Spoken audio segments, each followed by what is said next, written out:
Welcome to the Leadmore podcast. I'm your host, John T. Meyer. I'm kind of geeking out right now because we just had our conversation with author Kim Scott. She wrote the book Radical Candor. It's one of my favorite business books. I made all the managers at Lemonly read it. We had an awesome conversation tracking her crazy journey as a leader. She was in managing a group of diamond cutters in Russia, and over a bottle of vodka learned that all they really want from their career, it's more than money. They want meaningful work, purpose, and people that care for each other. Is fascinating. You'll hear some of the biggest lessons from her Radical Candor book, and also she'll tell you about her new book that's coming up next year. Don't miss that. We have Kim Scott, author of Radical Candor, one of my favorite books. Thanks for being here today, Kim. Thank you. It's great to be here. Yeah, I'm so excited. So let's go.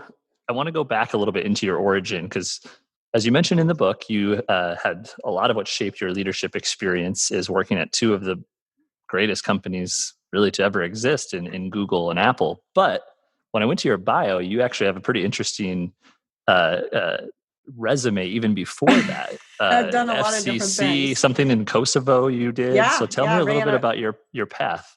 Yeah, so it was a long and winding road. In fact, my business career is really one grand strategy to subsidize my novel writing habits. Perfect. So yeah, I started out after college. I moved to Moscow actually, and I had studied arms control in college, and now I was sort of taking a look at swords into plowshares, the peace dividend. And so I was working for a company called Battery March Financial Management, which was raising a fund to invest in these Soviet defense facilities that were converting to civilian production. Wow. And then that kind of crashed and burned after the coup. And then I wound up starting a diamond cutting factory. And that was where I got my first leadership experience, actually. And was it good or bad? It was great. It was great. Good. I was managing this. My job was to hire this group of diamond cutters, Russian diamond cutters. And so I talked to them, and I thought it was going to be easy to hire them because they were paid in rubles, which were worth nothing, and I had dollars, which were worth a lot. Sure. And I thought that was all management was, right? You paid people. No, it turns out these guys wanted a picnic. And so we went out on this picnic I remember it was July 4th in the outskirts of Moscow. It was cold and rainy. Oh, wow. And we drank a whole bottle of vodka. And by the end of the bottle of vodka, I realized that what these guys wanted was not money. They wanted to know that someone gave a damn. They wanted to know that if things went to hell in Russia, that somebody would get them and their families out of the country. And I realized all of a sudden that was a eureka moment for me. I was like, oh, this management stuff is interesting. Like I can do that. I can care about people. I do care about people. Absolutely. And so that was the beginning of my management experience. Then I went to business school, and then I worked for the Federal Communications Commission. And that was really interesting. And then I joined this startup, this voice over IP startup called Delta 3. They were based in Israel. I was based in New York. And that was tons of fun. But what I really wanted to do was to write a novel. So I quit in 1999 and I wrote a novel. This is my path. I'd save up enough money to be able to quit for a year, and then I'd write. And then so after as I was finishing the novel, actually, a friend of mine who's a pediatrician was going to Kosovo, and they needed somebody to deal with all the logistics to manage the pediatric clinic, which it had been evacuated to Macedonia, and they were moving it back to Kosovo after the bombing, after the NATO bombing.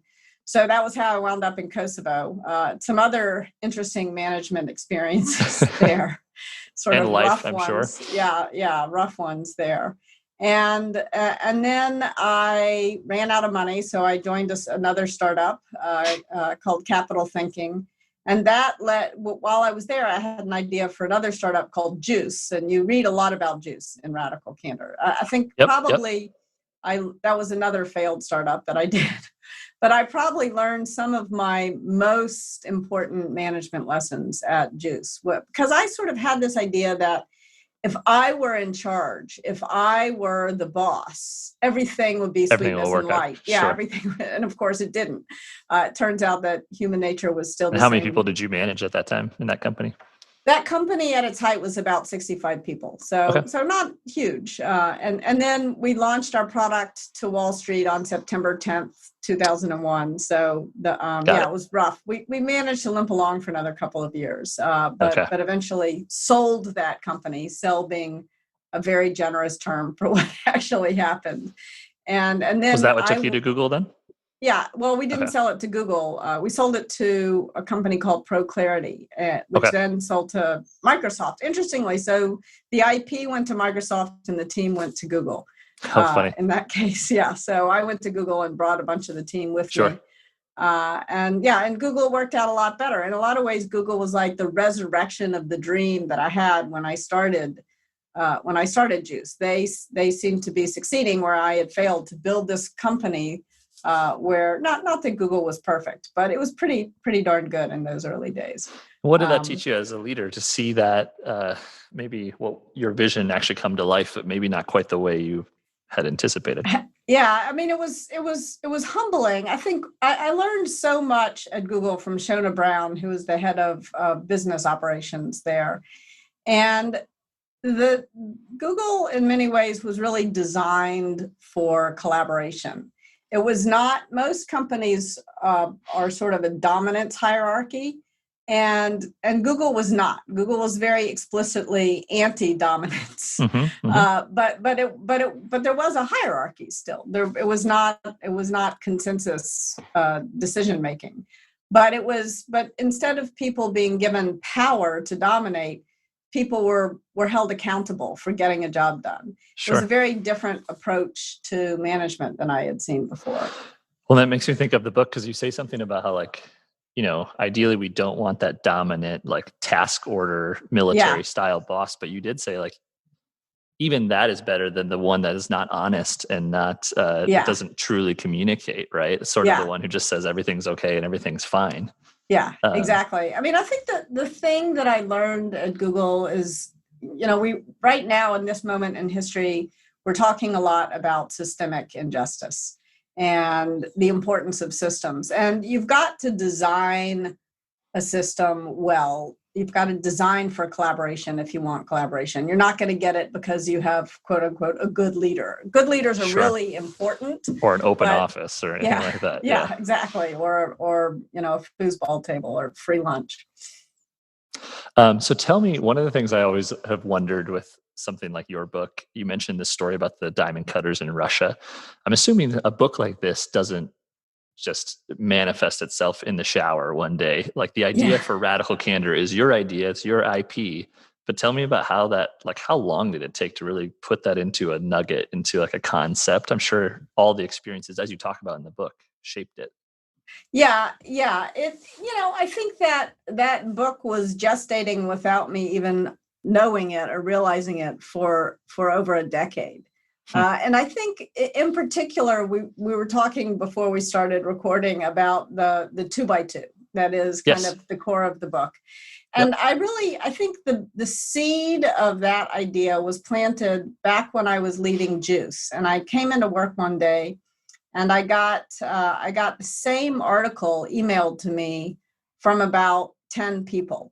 And the article was about how people would rather have a boss who is an asshole than one who is really nice but incompetent. And I thought, gosh, are they sending me this because they think I'm an asshole or because they think I'm incompetent?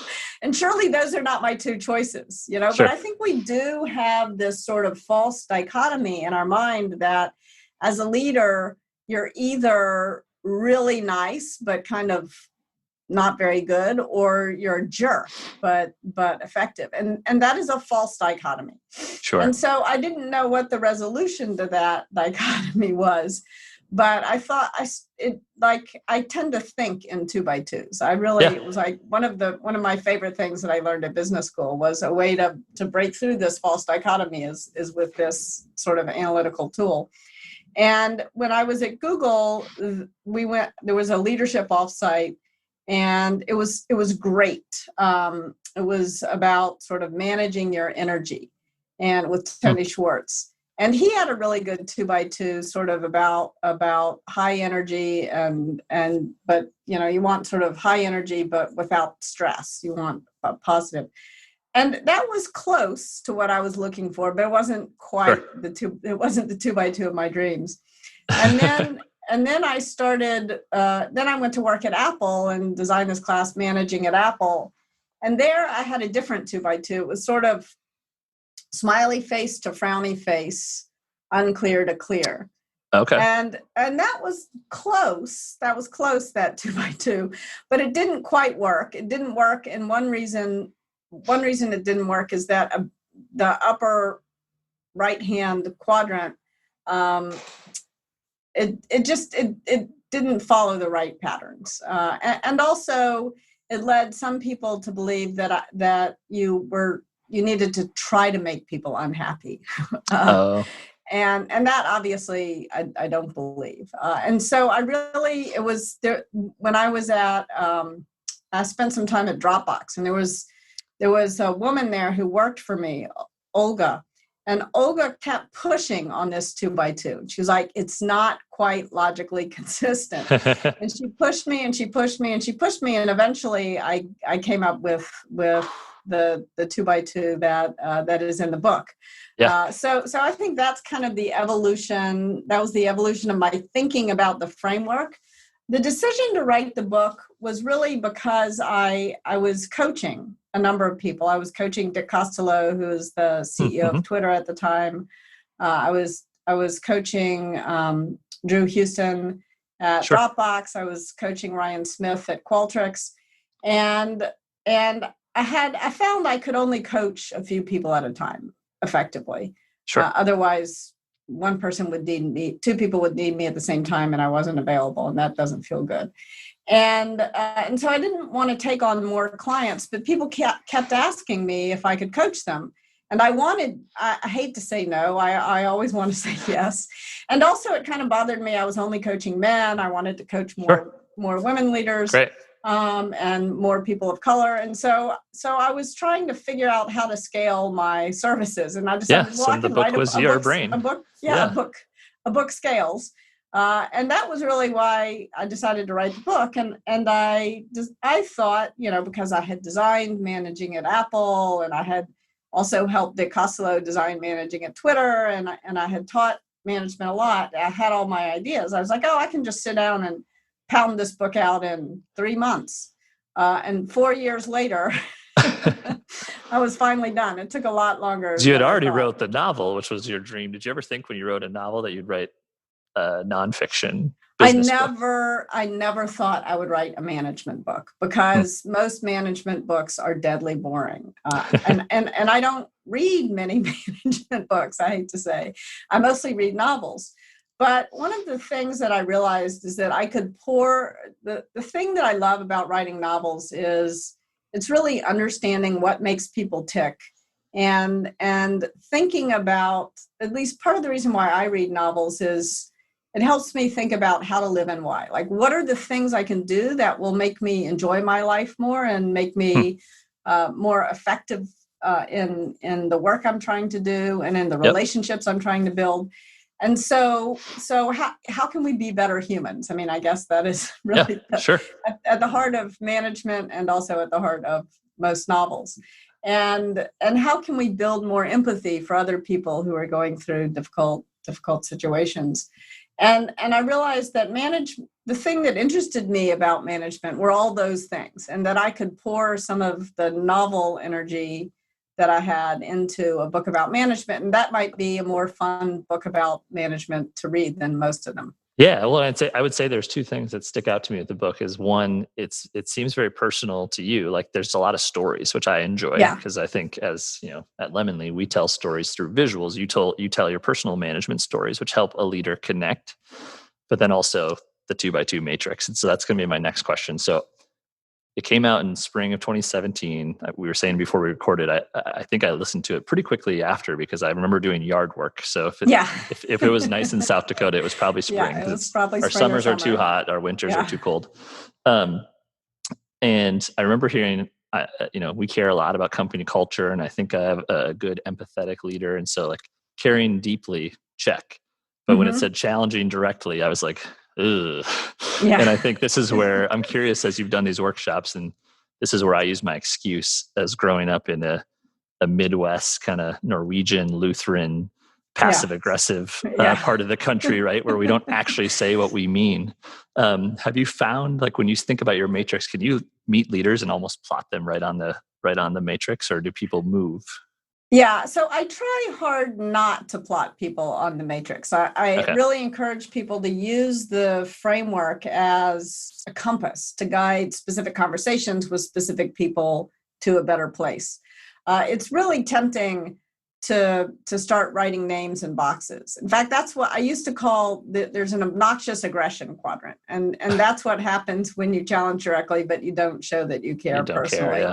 And I used to call that the asshole quadrant. And I stopped doing that for a really important reason, because it was so tempting when I called it the asshole quadrant for people to start writing names in boxes. And I really don't think that those kinds of judgments are helpful in terms of guiding us to a better place.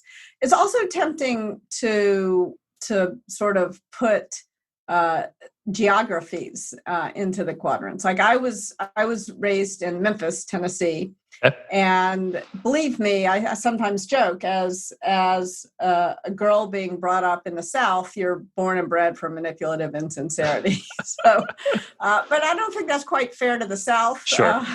And I don't think it's fair to women in the South. So even though I make that joke, it's like, it's a bad joke. But I think that I do the same as like Midwest nice, right? Is this thing that we all claim, and it's a little bit of an excuse for sure. Yeah. And I will say, like, even when I have worked with investment banks in New York City, they all feel that they're ruinously empathetic as well. So, even though they don't have that reputation necessarily in the outside world. So I think most people sort of identify with ruinous empathy, because in every culture where I've worked, kids are taught some version of, if you don't have anything nice to say, don't say anything at all. And it's deeply ingrained, I think, in our psyche to sort of pull our punches and not say what we really think. And overcoming that, I think, is hard for all different kinds of people, and even for people who you wouldn't think have a hard time with radical candor, who you think of them as obnoxiously aggressive, but they don't, that's often not how people think. Would you say then that you've worked with a lot of leaders, all sizes of organizations, and experience that almost every leader struggles with that to some degree? Or I mean, even really, I think I've probably worked with, I don't know, hundreds of different companies, and only one of them has said, yeah, our problem is obnoxious aggression. I won't tell you which one. Okay. But they were very self-aware. I'll put it that way. Sure. So I think that it's important to understand that radical candor, it's not an objective thing. It's subjective. Radical candor gets measured not at the speaker's mouth, but at the listener's ear. And so very often, a leader will think they're being radically candid. They'll think they're showing they care, but the other person is not feeling it. And so you want to make sure that you learn how to pick up the cues and understand how your words are landing, so that you can adjust for how the other person is experiencing what you're saying. So I wanted to ask you that, and that's a great segue. The cues. How do we? You said you've been in this in your writing nook here the last 100 days during a COVID world. How, as leaders, do we pick up on those cues? How does radical candor work in a more remote world that we're all been thrust into? Tell us about that. What are your tips? Yeah, it's really important to think about, because one of the things I say over and over in the book is have these conversations in person, and now you cannot. And so here are some things that I learned. There was a period in my career when I was leading teams in 13 different countries, and I was pregnant with twins, and I was 40. I was advanced maternal age. And so it was a very high risk pregnancy. And I talked to my doctor. I said, I have these teams and I need to travel all over the world. And what do you think? And she looked at me and she said, well, what's more important, these business trips or the hearts and lungs of your children? I'm like, okay, I'm not going. Hard stop. Yeah. It was neat. That made the decision quite easy. And so I had to learn how to manage remotely in this period of time. Yeah. And here are the things that I've learned. One is that there's a hierarchy of mediums. And so you want to make sure that if you're having a feedback conversation or a conversation that's going to be hard in some way, you want to do it over video, if at all possible, because something like 85-90% of communication is nonverbal. And so you want to be able to at least see the person's expression. You want to see some of their body language, whatever you can see in a video screen. Yep. So you can pick up, I found in that period of time, I could pick up maybe 60-70% of the signal by being on video. And so that is really important to remember. And if you can't have the conversation over video for whatever reason, pick up the phone and call. Do not rely on asynchronous communication. Do not text, do not email. Make sure that, because at least over a phone call, you can pick up on some of the nuance. Some authenticity in the voice. And Yeah. So I think that's one thing. Another thing that I learned is that if you're in person, sort of a once a week one-on-one, that's longer, is usually most effective, I find. So I would try to do a 50-minute one-on-one with each of my direct reports every week. But when I was remote, I would try to supplement that or substitute it, depending on how busy my schedule was, with 3 15-minute one-on-ones scattered throughout the week. Because, and I learned this early in my career. I was working in Moscow and my boss was in New York. And so one of the problems there is that, and he had teams all over the world. So there wasn't that much time during which we were both awake at the same time. And so he would call me as soon as he woke up, often before he even got out of bed. He sounded groggy, but he would call me and we would just talk for 5 minutes, but he would get a sense of what was going on because I was alone in Moscow and sometimes it was stressful there then. And so he would get a sense of what was going on with the business, but also with me as a human being. Yep. And that was really nice. It made a big difference. So that's a tip. More frequent, short check-ins really matters when you're remote. Because you have a concept in the book, I think it's called quiet listening. The idea of in a one-on-one as a leader, just sitting back for 10 minutes and just listening. Yes. And I love that idea, but a part of me is will they even get to 10 minutes? Will they have 10 minutes to say? How do you train yourself as a leader? Often, I know I am probably a leader. I am a type of person who likes to fill silence with words. Talk about that concept, quiet listening. Yeah, so quiet listening, and to be fair, I am a loud listener. I am not a quiet listener. Okay. And so I've had to self-awareness. Yes, I've had to learn this the hard way. But I think one of the things that is really powerful as a leader is learning to be silent, and I've learned this in a lot of different ways. For instance, in the book, I tell the story about saying all the time. Yep. And the thing that helped me break that habit was a coach who explained to me that I was uncomfortable with silence and that I needed to learn how to count to 6 in a meeting in the middle of talking, just to give other people an opportunity to jump in. And that was so not my instinct. My instinct was to dominate the room, and to control the conversation. And these were instincts I had learned by, raising money from venture capitalists, for example, where you really do. You have to. Yeah. But in most instances, you're better off sort of talking, being silent, listening. And then another moment when I learned this was working at Apple. Tim Cook is very much a quiet listener. And when I was interviewing at Apple, in fact, he had asked me about a mistake I made, and I was going out on a conversational limb that I was not it was not a good idea for an interview. We'll put it that way. Okay. And he was very silent, like he was, and I realized at a certain point, oh my gosh, how did I get here? And I realized it was because he was so silent, and I was saved. And you just kept going. Yeah. No, there was an earthquake.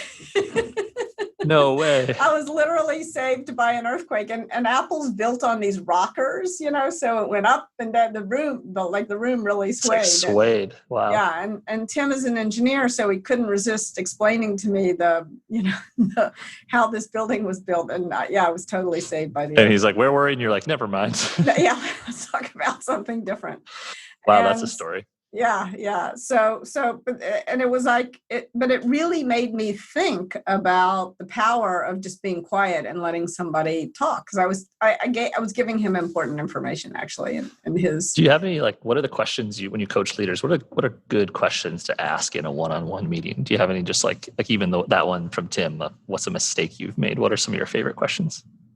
So usually in a one-on-one meeting, what I do is I tell people that this is their meeting and that they should set the agenda. And so I come in sort of saying, what's on your mind? It's very open-ended. And there are times when people don't come prepared or they don't really know what they're supposed to talk about with me. And so I try to explain to them that this is their opportunity to get me to help them solve problems that they're struggling with, and to use me as a thought partner if they have a new idea. And I'm not going to debate it or crush it. Like, this is the one-on-one is kind of a sacred space where we're getting to know each other and where new ideas get nurtured. They don't get crushed. Yep. And so I try to give them that context. And then if there's still nothing, I'll say, well, what are you working on that you don't want to be working on? What's bugging you? Or what are you not working on that you want to work on, but that you don't have time to work on? That's good. So those are a couple of questions. And the goal of asking those questions is to help people sort of think about how they're using their time, and to realize that you're now in a workplace where you should try to stop doing work you don't like doing. Yeah. I think we have this sort of notion that we're supposed to force ourselves to do the stuff we don't want to do, and that's just not it's a job. true. Yeah. I mean, as a kid, you kind of have to learn math, even if you hate math, or read history, even if you hate reading, or whatever it is. But once you're an adult, you get to try to do stuff that gives you strength and gives you energy and that you love, and you get to stop doing the stuff you hate doing. Sure. And I think people don't often. Well, I worked with a lot of very young people, sort of right after college, so I was really trying to push this idea on people in the one-on-ones. When a sign of a good leader are the ones that can kind of match that perfect work for the right person, right? And they can unlock kind of that. I know you talk about that. You can't make everybody in the book, you can't make every job a passion, right? If you're flipping burgers or you're turning bolts on an assembly line, that's probably not somebody's passion. But you do have an obligation to push them, right, to get better and to challenge them to learn more. And so I wanted to ask. Oh, go ahead. Yeah, I try to tell my kids this all the time. Even the dishes. I hate doing the dishes. They hate. We all hate no one doing likes the dishes. Some people do like it, but I'm not one of those people, unfortunately. And I try to say, look, if you take pride in the work and do it as well as you can, then you can get something out of it. No matter what work it is that you're doing, even if it's not your passion, you can put something of yourself into that work, and then the work begins to have meaning. It's not such a burden. Yeah, that's good. One more on that, and then I want to talk about the new book. One thing I've always wondered, we have a concept, it's just down the hall here at Lemonade, called Better Every Day. It's a neon sign, and it's the idea of how do we get 1% better? So 1% better as a father, a mother, a designer, a marathon runner, whatever your title is. And so one thing I think that we try to do is get people uncomfortable a little bit and push them. But I often ask, like, where does a company's role begin and where does it end in terms of how far you can push an employee, right? Like a good example of this is like we do a company retreat, and I was like, we should all get up and go for a workout together. I think some people were like, I'm not so sure about that. And that was a good like lesson for me as a leader. So like, where does a company's, or is it maybe a leader decision of where those lines are drawn? Well, one of the things I talk about in Radical Candor is trying to understand when the people on your team are in superstar mode and when they're in rock star mode. Yeah. And when people are in rock star mode, they are great at their job and they want to keep doing that job, but they're not necessarily pushing for the next big job. And it's not that they don't want to get a little better over time at the job. It's not like there's no growth, but they're not on a super steep growth trajectory. And when people are in superstar mode, that's when they're on a steep growth trajectory. And that's when they do want those pushes all the time. And I have found over the course of my career that there have been times where I'm looking to sort of reap the dividends, reap the investment of that I put into my job. And I want to keep doing that job, but I don't necessarily want to invest in learning the next job because there's something else going on in my life. Sure. So when I was at Google, I was writing a novel for a chunk of time. And I didn't necessarily want to invest in the next big job. I wanted to have time to write the novel, but I was good at my job. I didn't want to quit to write the novel. Yep. And so there's different reasons why people, maybe they're starting a family, maybe they have a sick parent, why people want to use their job as the place that pays the bills. Yep. And to do a good job, but they're not necessarily wanting to grow and be pushed at work because they're being pushed in some other area of their life. Yeah. They're learning how to be a parent. They're learning how to care for an aging parent or whatever. Yeah. They're learning how to paint, or they're writing a book, or they're coming up with some new scientific. I mean, people have all kinds of things going on in their life. So I think sort of understanding where people are at any given time can give you an insight into how hard to push them, and when they really want to be pushed and when they really don't want to be pushed. And I think it's really important to honor both rockstar mode and superstar mode, because you need both on a team, and because people need both. You need to balance growth and stability in your life and at your company. Yeah, and like we just you can be you can vacillate between back and forth. You don't have to just be one the whole time. Yeah. And I think for too much of my career, I thought everybody had to be a superstar and had to be in superstar mode all the time, and I didn't respect enough rockstar mode until I found myself in it. Yeah, that feels very relevant right now too, right? In kind of this pandemic world that we live in, where maybe rockstar mode is where we want to be for a little bit. So the book was a bestseller. It sort of built a business. You built a business around that. You have these Candor coaches. I know you do workshops and speaking, but you also said before that a lot of your time is spent writing, and especially probably lately. So tell us what you've been working on. So I'm working on a new book. It's called Just Work. Get Shit Done Fast and Fair. And it's about how to build more equitable work environments. One of the things, this is a true confession and kind of an irony. After Radical Candor was published, I was talking to somebody about it, and I said, well, it's kind of a stealth feminist text. And like and all of a sudden, like a ton of bricks, the irony, why am I being stealth in a book about candor? Like, why am I afraid to talk about looked in the gender? Mirror. Yeah, exactly. And that was kind of where the seed of this book came from. And I realized that being radically candid with people who look like us is hard. Being radically candid with people who don't look like us is even harder. And we can't really create radically candid environments unless we confront this. And so the new book is about the things that we can do as leaders and as people harmed and as even people who cause harm and as upstanders to confront workplace injustice. And I sort of define workplace injustice as bias, bullying, prejudice, discrimination, harassment, and physical violations. So 6 things. Wow. And so I walk through what we can do in these 4 roles about all of these 6 attitudes and behaviors that create real injustice and just crappy work environments.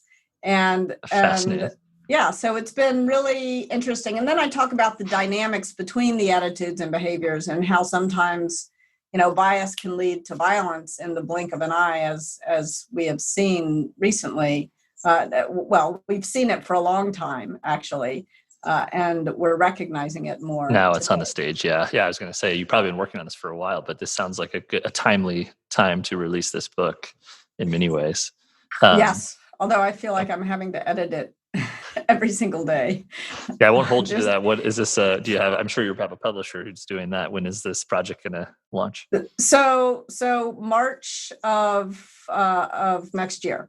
Okay. So March of 2021. And you have a good 2x2 matrix as well. Yeah, there's a great 2x2 matrix. Perfect. And so first I sort of work on laying these problems out in a linear way. By taking bias as a discrete problem, taking prejudice as a discrete problem, taking bullying as a discrete problem, so on and so forth. And then when I talk about the dynamics between them and the systems that make these things work together, that's where the 2x2 comes in.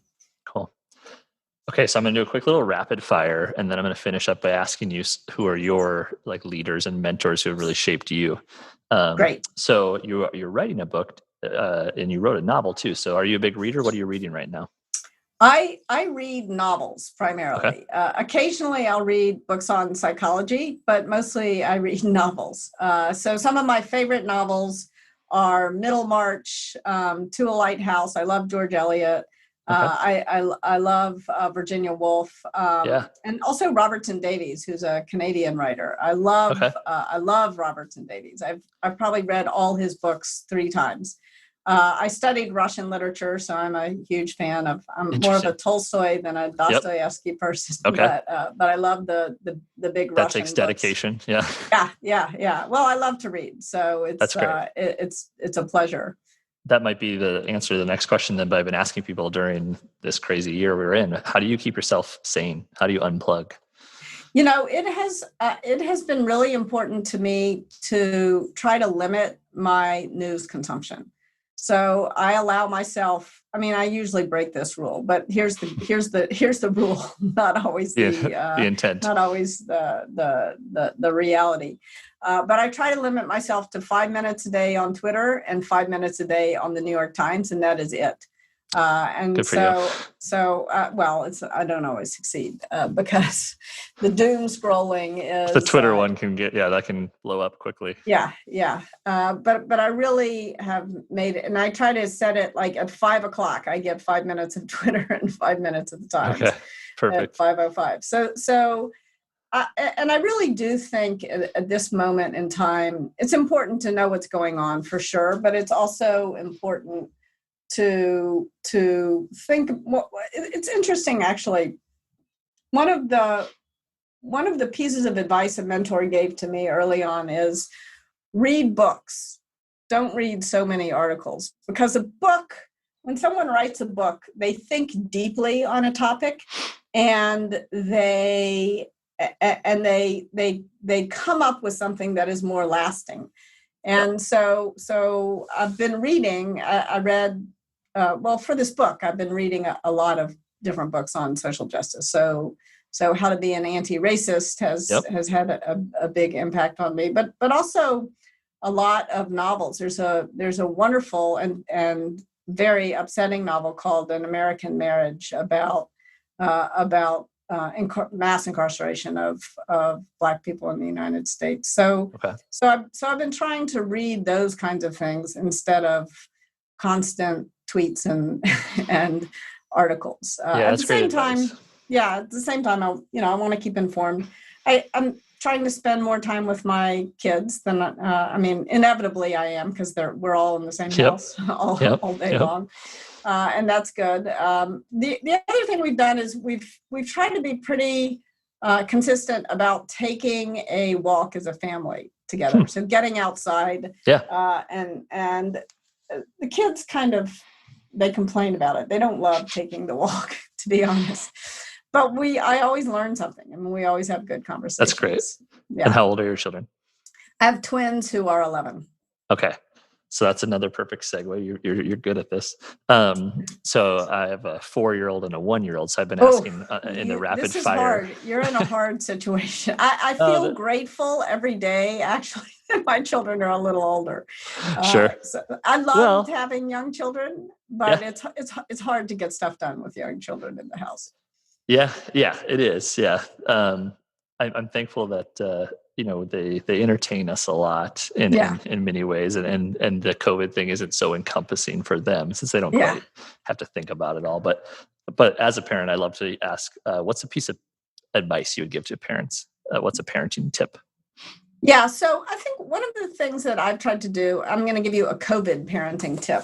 Okay. Because when this all first started, I was feeling pulled in a lot of different directions, like I think a lot of people are. And I was stressed out because the kids needed me and I needed to do work, and I was having a hard time balancing it all. And I think that one of the sort of mentalities that I took was, I'm going to take a productivity hit. I'm going to accept this productivity hit. And I'm also going to recognize that I'm getting a parenting gain that more than offsets the productivity hit.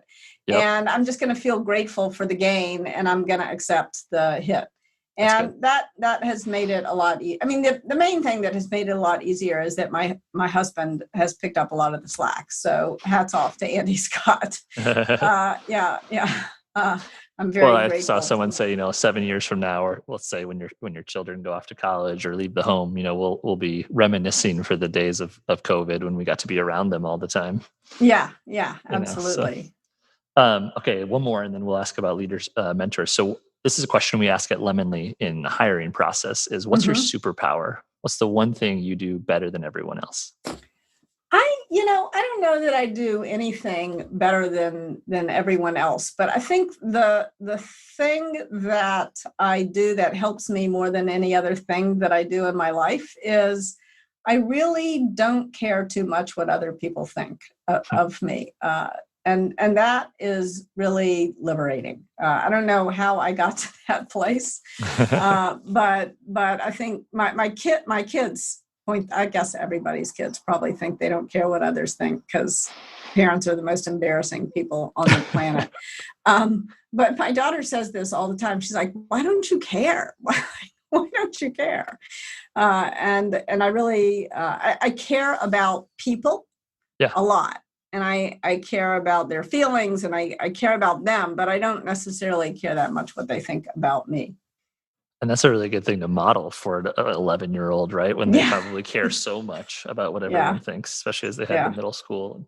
Yeah. That's great. So let's finish with, you have not only coached and mentored some pretty impressive leaders, but I'm sure the same as they have done for you. So who's sort of your the biggest influences in your life as a leader? I've been very lucky to have some really strong coaches and mentors throughout my life. I will say that some of the people who I've probably learned the most from have been the people who worked for me, not the famous bosses that I've had. Yeah. And so there all kinds of advice. Like when I was at Juice, I had the CTO and also my co-founder, so more of a partner than an employee. His name is Alan Warren. And he said to me once, "Kim, you're awfully fast to hit the bozo bit." And this is something, like, I do not think of myself as a judgmental person or a harsh person, but I realized that he was right. And so this is something that is really stuck with me. When I realize that I have flipped the bozo bit, I try to unflip it. And meaning that like you're assuming or thinking someone is a bozo, or what's the bozo bit? Yeah. Okay. Yeah. I mean, it's harsh. It's incredibly harsh and unpleasant, and not the person I want to be, but he was right. And he put it so succinctly that I learned a lot. And I think about that all the time. There was another employee said to me, this was a guy who worked for me when I was working at Google, and he was in Dublin in Ireland, and I had just had kids, and this was a new thing for me. I had kids kind of late, and I thought, all of a sudden everybody had to adopt their schedule to my schedule. And he said to me, David is his name, he said to me, we're parents too. And it was such a harsh moment. Yeah. But I realized, oh my gosh, like I have not been respecting the needs and the pressures of being a parent of my employees. And sure. Again, it's not how I think of myself. But so I think really taking the time to encourage people, the people who work for you, because the people who work for you are observing you really closely. And so if you listen to their advice and feedback and criticism, you'll learn a lot. That's such a good tip. Yeah. For leaders listening to this. And both of those are great examples of radical candor that they gave to you, right? Yeah. Yeah. I think that's awesome. They didn't think of it as radical candor. I think both of those were said in moments of extreme frustration. Yeah. Sure. But they were, take the time to listen. And I think also in this moment, I think a lot of leaders are having their biases and their prejudices pointed out to them. And when that happens, we often feel ashamed, deeply ashamed. And there's Brene Brown just did a wonderful podcast on this. There's a huge difference between being shamed and feeling ashamed. And if you feel ashamed, you've got to own that feeling, and you've got to get out of shame so that you can accept the feedback that you're getting. Change, productively and change. And I think that right now, leaders are very quick to tell people not to make them, not to shame them.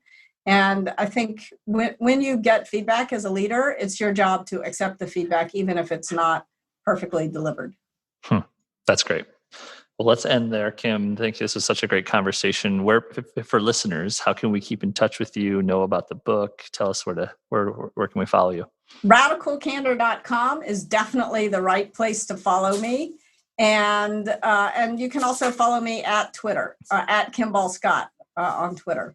All right. Well, thank you so much for the time today. It was a pleasure to talk to you. All right. Thank you so much. Be well. Take care, Kim. So that was author Kim Scott. I hope you learned a little something and you can apply a little radical candor in your life. Check out her book at radicalcandor.com. And of course, subscribe to the Leadmore podcast wherever you listen to your podcast. Thanks for tuning in.